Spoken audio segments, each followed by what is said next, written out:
ስላለሁበት ሁኔታ ለመግለጥ ዛሬ የተረገዘ ልጅ ዛሬውኑ ተወልዶ ዛሬውኑ ሁሉ ነገሩ ከኔ የሆነ የለም በአንድም አለፋውም እንግዲህ ሰተኛል ይህንን አረሳውም ስለዚህም ጌታዬ ለኔ ስላረከው ተረድቻለሁኝ ስምህን ላክብረው አድርገህልኛልና ከአይምሮ በላይ ነው ጌታዬ ተባረክ በምድር በሰማይ አድርገህልኛልና ለዘላለም አመሰግንሃለሁ። ከዘማሪ ሳሙኤል ጀምሮ እስከ መላው የወንጌል አማኞች እንባን ያመጣው የትላንትናው የኤልሻዳይ ቴሌቪዥን በቀጥታ ስርጭት የተደረገው የዘማሪ ብሩክታዊት እና የዘማሪ ጌታ ያውቃል የምስጋና ፕሮግራም እጅጉን የሚያሳዝኑ እና ልብን የሚነካው ክስተቶች በዚህ ፕሮግራም ላይ የተመለከትን ሲሆን ነገር ግን እግዚአብሔር ለሁሉም መልስ እንዳለው ያሳየበት ክስተት ነበረ። እህታችን ብሩክታዊት ትናገራለች። በታመምኩበት ጊዜ እኔ ያስደነገጠኝ እና በቃ የመጨረሻዬ ነው እንድል ያስደረገኝ ወደ ሆስፒታል ጉዞ ልናደርግ የነበረው ምሽት ላይ ነበረ። ታዲያ መምሸቱ ብቻ አልነበረም፣ ከባድ የበረዶ ዝናብ ነበረ። ታዲያ በዚህ ሁሉ ጉዞ ጀመርን። መንገዱም በመኪና ሞልቷል፣ በረዶም እጅግ ያስፈራል። እኔ በህመም ላይ ነኝ። እንግዲህ በዚህ ወቅት ነው እኔ ለራሴ እንዲህ አልኩኝ፣ በቃ አታልፊም ብዬ አዘንኩኝ። ነገር ግን አንድ ነገር በልቤ ይመጣ ነበረ። እሱም ጌታ ኢየሱስ በታንኳ ሆኖ ተኝቶ ነበረ። መርከቧም በንፋስ በማዕበል ስትናወጥ ደቀ መዛሙርቶቹ ጌታ ሆይ ስንጠፋ አይገድም ሲሉት ማዕበሉ እሱ ሲነሳ ጸጥ አለ። እኔም ይሄ ነበር ሲሰማኝ የነበረው። ታዲያ የ30 ደቂቃ መንገድ በአንድ ሰዓት ብንደርስም መንገዱ በመኪና ሞልቶ ሰማዩን በረዶ ቢያዘንብም ይሄ ሁሉ ለእኔ ማዕበል ነበረ። ጌታ እስኪቆምልኝ ጨነቀኝ፣ ፈራሁኝ። ነገር ግን ጌታ በጊዜው ሁሉን አደረገልኝ ስትል ዘማሪ ብሩክታዊት እግዚአብሔርን አመስግኑልኝ ብላለች። በመቀጠልም ባለቤቷ ዘማሪ ጌታ ያውቃል በሁኔታው እጅጉን እንደተደናገጠ በመግለጽ የሕክምናውን ሁኔታ አብራርቷል። 4 ምዕራፍ ያሉት ሲሆን አንደኛው እጅጉን አስፈሪና ጭንቅ ያለበት የቀዶ ጥገና ክፍል ሲሆን በቀጣዩ ደግሞ ሁለተኛው ማለትም የሚደረገው ደግሞ በሆስፒታሉ ውስጥ የሚሰጠው የቴራፒ ጊዜ ነው።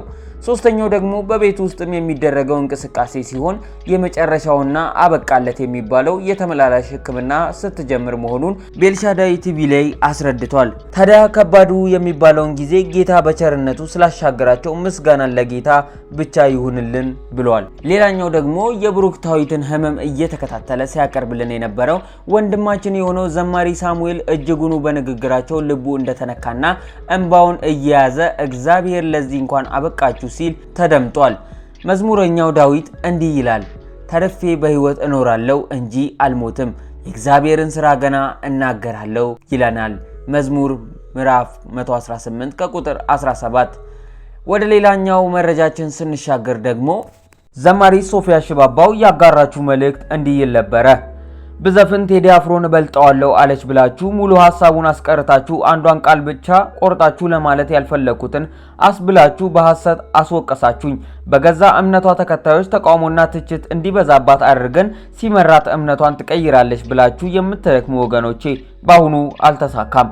አትድከሙ። እኔ ለቲፎዞ ብዛት ጌታን አልተከተልኩትም፣ የምከተለው ስለምወደው ነው። ጴንጤ በተንኮል ቆርጣችሁ የተለቀቀውን ሰምታችሁ ሳይገባችሁ ብዙ ብትናገሩኝም ሁሉን የሚያውቅ አምላክ ስላለኝ ፍንክች አልልም። እውነትና ንጋት እያደረ ይጠራል። አሁን እውነቱ ታውቋል። ዘፋኝ ለመሆን ለዛውም በኢትዮጵያ ብቻ ሳይሆን በዓለም አቀፍ ደረጃ ብቃት ብቻ ሳይሆን እድሉን በሬን አንኳክቶ መጥቶ ነበር። ነገር ግን ሁሉን ስለ ክርስቶስ እንደ ጉድፍ ቆጥሬ እሱን ተከትያለሁ። በዚህ እጅጉኑ አትርፌያለሁ። በህይወቴ ከወሰንኳቸው ትልቁና መልካም ውሳኔ ዘፋኝ አለመሆኔ ነበረ። በዚያ በለጋ ዕድሜ እንዳስተውል የረዳኝ እግዚአብሔር ክብሩን ሁሉ ይውሰድ። ፊልጵስዩስ ምዕራፍ 3 ከቁጥር 4 እኔ ግን በስጋ ደግሞ የምታመንበት አለኝ። ሌላው ሰው ማንም ቢሆን በስጋው የሚታመንበት እንዳለው ቢመስለው እኔ እበልጠዋለሁ። በስምንተኛ ቀን የተገረዝኩ ከእስራኤል ትውልድም ከቢንያም ወገን ከዕብራውያን ዕብራዊ ነኝ። ስለ ሕግም ብትጠይቁኝ ፈሪሳዊ ነበርኩ። ስለ ቅናትም ብትጠይቁኝ ቤተክርስቲያን አሳዳጅ ነበርኩ። በሕግም ስለሚገኝ ጽድቅም ብትጠይቁኝ ያለ ነቀፋ ነበርኩ። ነገር ግን ለእኔ ረብ የነበረው ሁሉ ስለ ክርስቶስ እንደ ጉድፍ ቆጠረዋለሁ። አሁን በእውነት ከሁሉም ይልቅ ስለሚበልጠው ስለ ክርስቶስ ኢየሱስ ስለ ጌታ ዕውቀት ነገር ሁሉ ጉዳትም እንዲሆን እቆጥራለሁ።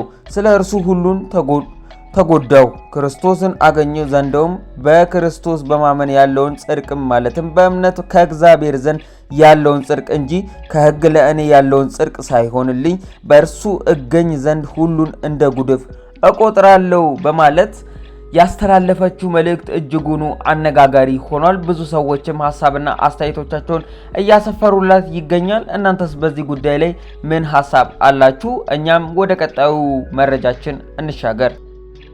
ቅዱሱም ይቀደስ እርኩሱም ይርከስ አዋቂ ነኝ ባይ ግን የሰውን ድንበር አይጣስ የሚል አንድ አባባል አውቃለሁ።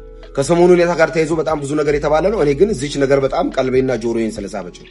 አብይ አህመድ ፈራ፣ 4 ኪሎ ተረበሸ ምናምን።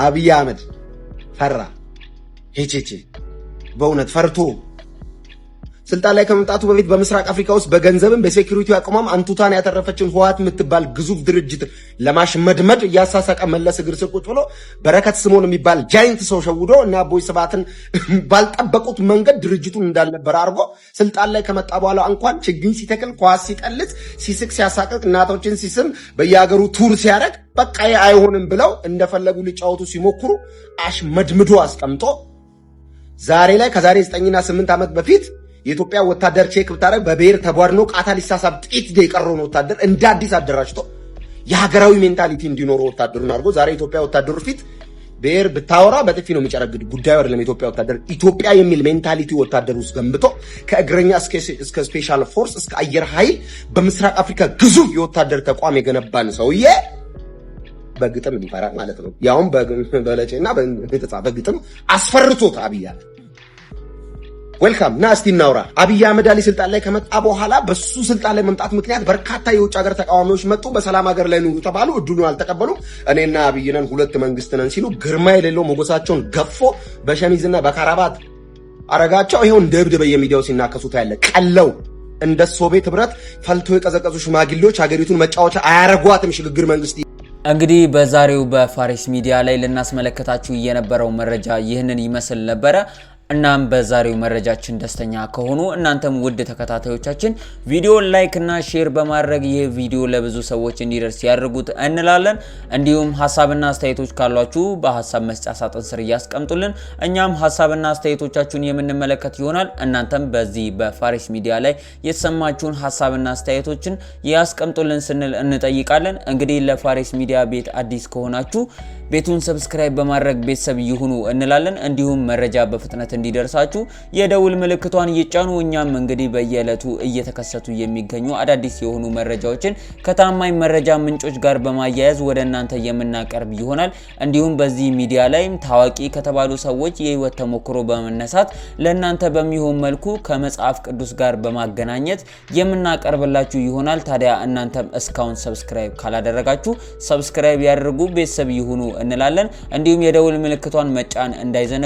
የተለያዩ ሐሳብና አስተያየቶችን በግል ልትሰጡን ከወደዳችሁም እኛ ከስር ባስቀመጥንላችሁ ስልክ ቁጥር በቴሌግራም ወይንም በመደወል እንዲሁም በመልእክት ያላችሁን ሐሳብና አስተያየቶች ያስፍሩልን እንላለን። በመጨረሻውም ለዛሬ ያዝንላችሁ ቪዲዮ ይህንን ይመስል ነበረ። እንግዲህ ጳውሎስ ለኤፌሶን ሰዎች በምዕራፍ 6 ከቁጥር 23 ላይ እንዳላቸው ከእግዚአብሔር አብ ከጌታችን ከኢየሱስ ክርስቶስ ሰላምና ፍቅር ከእምነት ጋር ለወንድሞች ይሁን ይላል። ታዲያ ውድ የፋሪስ ሚዲያ ቤተሰቦቻችን ከእግዚአብሔር አብ ከጌታም ከኢየሱስ ክርስቶስ ሰላምና ፍቅር ከእምነት ጋር ለእናንተ ይሁንላችሁ ለማለት እንወዳለን። እንግዲህ በአዲስ መረጃዎች እስክንመለስ ድረስ እኛም ከወዲሁ ለመሰናበት እንገደዳለን።